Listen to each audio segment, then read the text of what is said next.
All right, so I am here with Kristie Sheets. She's one of the caregivers we've been talking to that have been giving information to the Richard Leonard Show. My name is Benjamin Krause. I am a military and veteran law attorney and journalist. The group of caregivers happened to reach out to me for issues, and those issues have now spiraled into this conversation we're going to have here today. So, having said that, Kristie, please introduce yourself and tell the audience a little bit about who you are and what you do. Uh, my name is Kristie Sheets. I am from California. I've been married to my husband for 18 years this month. He was a former Navy SEAL, and for the last, well, since 2011, I have been recognized as his VA caregiver. Right. And what did you do before you got married? I was in life insurance, and at one point I was in real estate too, but life insurance was the career that I had left to take care of Drew. Okay. And how long have you guys been married? 18 years this month. 18 Yeah, years. Well, congratulations. 18 That's years. great. Thank you. Yeah. So, give me some information about briefly about your experience getting into the caregiver program. About how long have you been in it? Things like that. Uh, Initially, I was referred into the caregiver program. So, my husband's primary care doctor, or well, his mental health, I call her his primary care, but his mental health doctor um, had recognized what I was doing and asked if I would want to be referred over to the caregiver program. I had really never heard anything about it, but they had seen um, everything I was doing for him and coordinating his appointments. And they referred me over in 2011. It was a brand new program. And I was awarded his to be his caregiver as the first in Northern California. Oh, wow. Okay. That's Yeah. very interesting. So 2011, things are looking pretty good. You're finally getting some support that you were not getting because you had left your job to provide assistance to your husband, who's a former Navy SEAL. And so here you are in 2022, 12 years later, about, and things are different now. So would you mind giving a little feedback about what's going on? Why is it that you're reaching out, and what's really at the core of your concerns right now? Well, I've been in the program since 2011. I've seen it evolve, and it started out as a program that felt like it was validating and recognizing us for what we were doing for our veterans. And over time, uh, it's started to change, and it no longer feels that way. In 2018 is when we got word that there were going to be changes to the final rule, um, and I don't believe that even came down from the caregiver program. I think I had heard that online in one of the support groups, and I started looking into it. And I was concerned at the time because it also made adjustments to the stipend. And I was thinking, like, there's no way I'm getting discharged. I feel very confident that I provide a level of care for my husband that can't be met outside of what I do. Um, but there was changes to the stipend, and I was like, I gotta figure out what's going on here. So I started digging into it, and Well, that's before when we get into like the digging in part, so you started noticing these problems, and then boom, now we're in 2022. So before you really started to dig, what happened with your husband and your case at the VA? Uh, really nothing. I wasn't part of the purge until this year. Mm, So I was only like seeing the writing on the wall with what was going to happen. And I actually didn't even feel like we were going to be discharged from the program even then. But I was feeling like the final rules that were coming down with the effects of the changes with my stipend, that was going to affect us drastically. And I didn't want to see that happen. So that's mm. kind of what led me into the charge with this program. But Oh, okay. I had no clue that we would be part of the discharge. I didn't think it was possible. My husband Hmm. is actively engaged in therapies. We haven't just fallen off the map with his care. I'm I definitely feel like I have always been justified at being a participant in this program. So I didn't think that was actually going to happen. Even up until the Mm. discharge came across on My Healthy Vet, I didn't think that that was going to happen to us. So you got the discharge, and did that coincide with a particular announcement from the VA or some kind of news topic that was, topic du jour for a little bit in the caregiver world? Uh, uh, there was there was talks about it in the program. We started seeing a lot of the women, announcing their discharges in the different online groups that we have, support groups. And at that point, I was starting to think like, well, this is completely deviated away from where this program started. Mhm. And you start hearing of, you know, spouses of veterans that don't have um, that have ailments that aren't going to get fixed, Mhm. and you start hearing of them being discharged, and it was a red flag. Like, how are we at this point? And nobody's really talking about it. It's like kind of watching a ship sink, and the staff around you is going like, it's okay, Mhm. they're good job this person, good job that person, but Mhm. nobody's really talking about like, this program is tanking, and we're Mhm. just sitting back and watching it. So then what happened to you? Did you end up getting purged, so to speak, from this program? We did. Mhm. We went through the dehuman dehumanizing reassessments, and at the end of that, I was still thinking like, there's really no way we're going to be discharged from this program. Like, Mhm. we were sitting right here having the conversation for the reassessment, and we're both, you know, very emotional during the Mhm. process too. It takes a lot to consistently go through these assessments. And this one though that we had for the reassessment to be in the program, it was hard. It was really emotional, and I still didn't think going through that we were going to be discharged from the program. So did anything jump out at you when you got the discharge letter? Was there anything that was inconsistent in that letter compared to your real experience? Yeah, they said that my husband wasn't in need of 6 months of continuous care. However, he was in need of a higher level of care, Hmm. which is contradictory. If Hi- you ask me, you huh. know, we've been in the program for that long, and I've been recognized for that long, as doing Well, a job. 12 years. I mean, you know, seems pretty continuous to me, It seems pretty continuous, you and know. his medical records reflect that. Again, Mhm. it's not like we've ever just stopped going to the VA. We're in continuous care. We're driving to Texas, we're driving to Oregon, we're driving to San Diego. He almost went to Mexico for treatment. Like, we are seeking treatment consistently, and to be Mhm. told that like, I don't um I can't provide the level of care that he needs in home was that's difficult, and Oh, it's hurtful. so hang on, hold the phone. So you've been doing that care for 12 years, and Mhm. now VA says, "Oh, you know what? Not so much. You just don't have what it takes." So, like, what exactly? What do you mean? Uh, well, that's what they said, that he is in need of a higher level of care than what I'm providing at home, which we've So asked to be referred who's into programs. who's going to come into the home then and do what?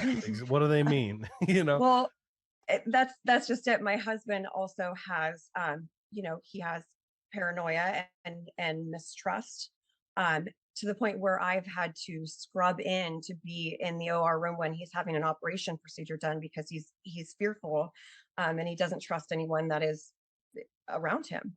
Mhm. So we've tried to refer him into programs before, and they won't take him due to the level of paranoia that he has. Do you So to feel think that that it's getting worse or harder to manage, or is he static, or how would you say it is? no, I think it's it's pretty cyclical with him. Mm. There have been treatments that have worked, that have provided like temporary relief. The most recent being the stellate ganglion block, which was about 8 weeks of just like really great results. Mm. But it's $6,000, and it's not something that the VA is funding. Um, Wow. So you're paying for them out of pocket, basically. that would be something we'd pay for out of pocket, but that was funded through the Future Steel Foundation, which is an Oh, incredible foundation that paid for it. wow. Okay. So. Interesting. Yeah. So it sounds like it was probably pretty traumatic, I'm guessing, for you and your husband to go through that last experience and then to get the discharge. What have you been hearing about other veterans? So have you been hearing, we know that this population has a lot of challenges, especially with PTSD and traumatic brain injury residuals and potential suicidal ideation. So what did you hear about some of those folks, other veterans? What was the extent that you've heard? Uh, well, in the process of all of this, I've met a lot of wives and caregivers, and I've found that we're a lot of us are in the same boat. You know, Mm, their husbands or their veterans are experiencing similar things that my husband goes through, and they're also being discharged. You know, some of them do have different things that they help with ADLs, and mm, but a lot of it just you're hearing the same story, and you're hearing like the overall point everyone's trying to make is you can't take someone outside of this picture and bring them in to do what we do to support our mm, husbands, or our our veterans, because I know that there are many husbands caring for their wives too in the situation. I want to make sure that mhm, that is recognized, but a lot of a lot of people also feel that that's not something that's going to be replaced. mhm. You're not going to be able to take an outside respite care and bring them into the house to do what we do. Now, I've heard some reports that some veterans suffering from suicidal ideation may have completed suicide. What have you heard about that? Uh, I have I have heard that. I participate in a support group, and um, all of the discharges and everything else that have been going on have been really stressful for some families, and to think that the loss of income is going to put a greater financial burden on the family, on top of like everything else that you already go through, Mm, is really difficult.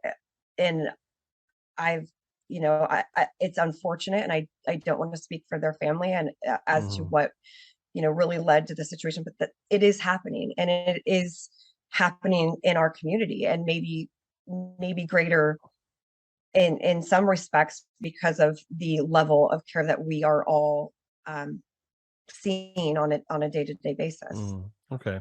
So let's now move over to, the stuff that you've been doing, because you didn't just take this lying down like a lot of people might, or who get overwhelmed, but it seems like you've been fighting back. So tell me about your experiences there and what you've been finding using the Freedom of Information Act and advocating for your husband and other people in his situation over the past few months.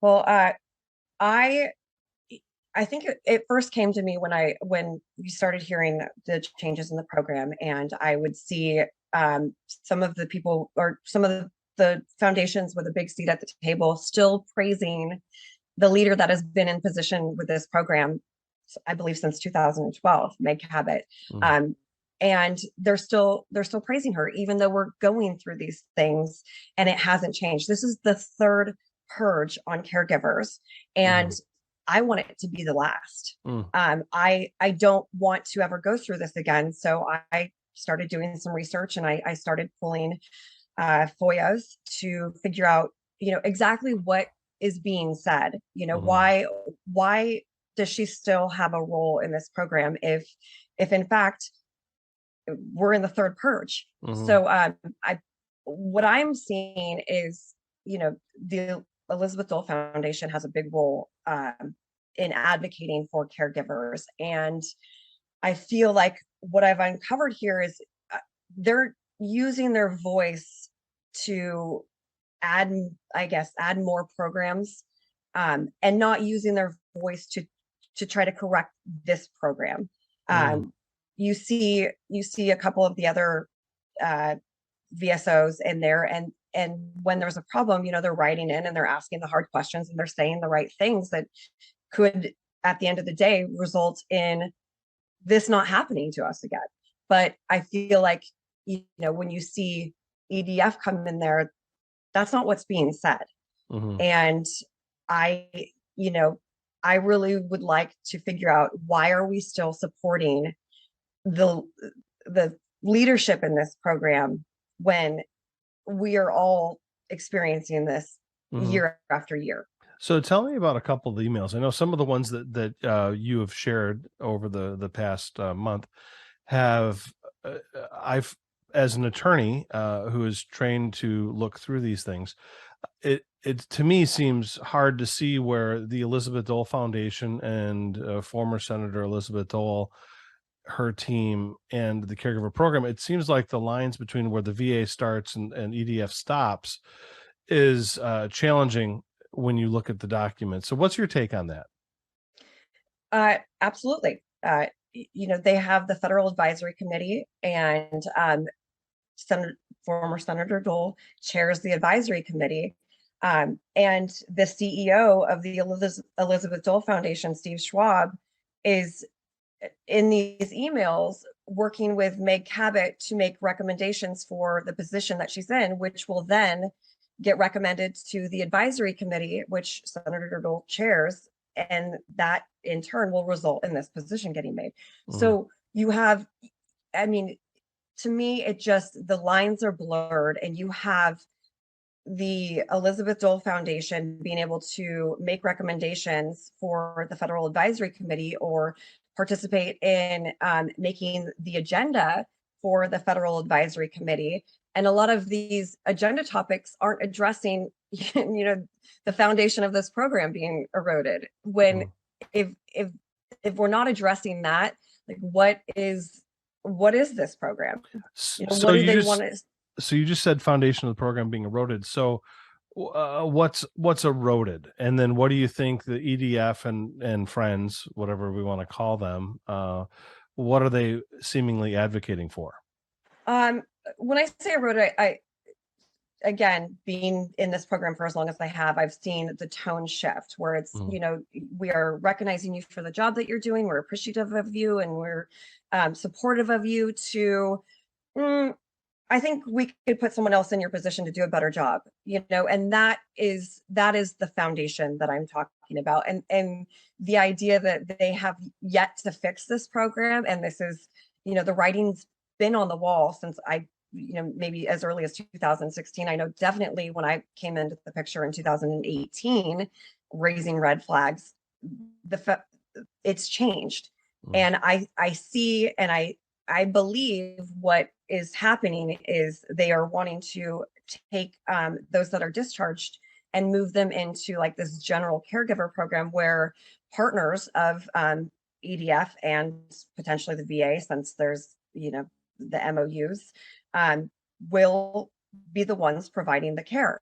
So, that means that your stipend is gone. Potentially, I believe the health care is gone for those that don't have health care. That's something that the caregiver program provides. So I just Mhm. that is ultimately what I see is happening.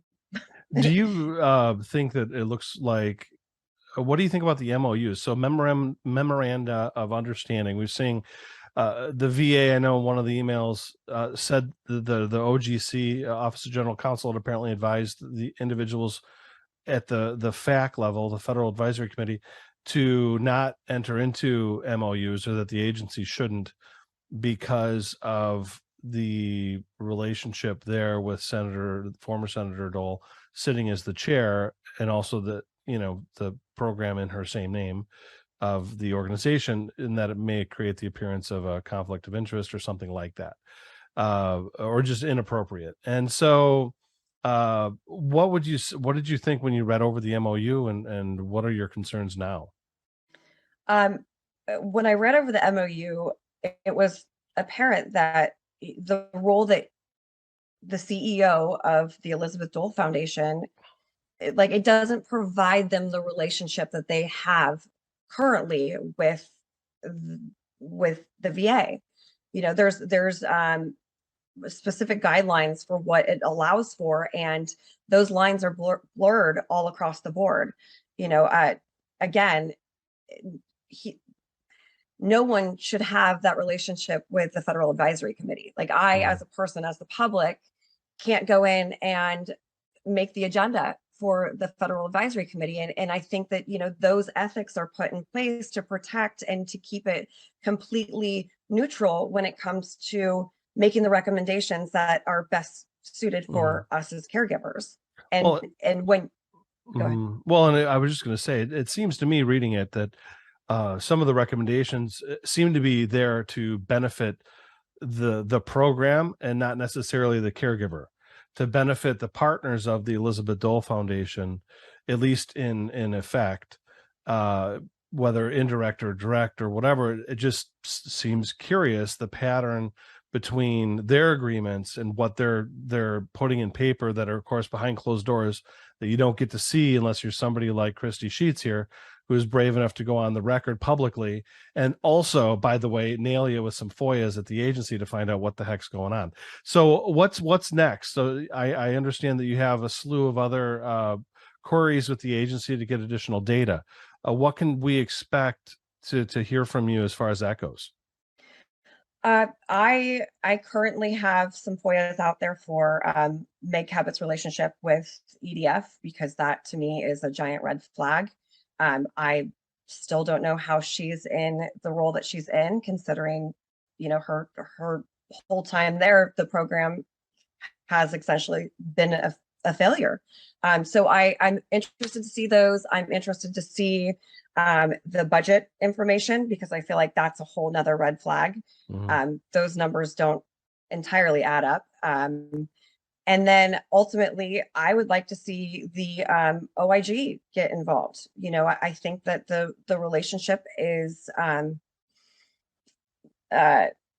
there's some ethical lines blurred, and I believe that, at the end of the day, like, everybody kind of needs to go back to their corners so we can have a fair shot at getting this program on track and giving the seat at the table to VEOs who are out there who have been advocating for us in getting this program on track by way of, saying the right thing, or lawsuits, or, just advocating to the VA to get the program in line with Congress's intent.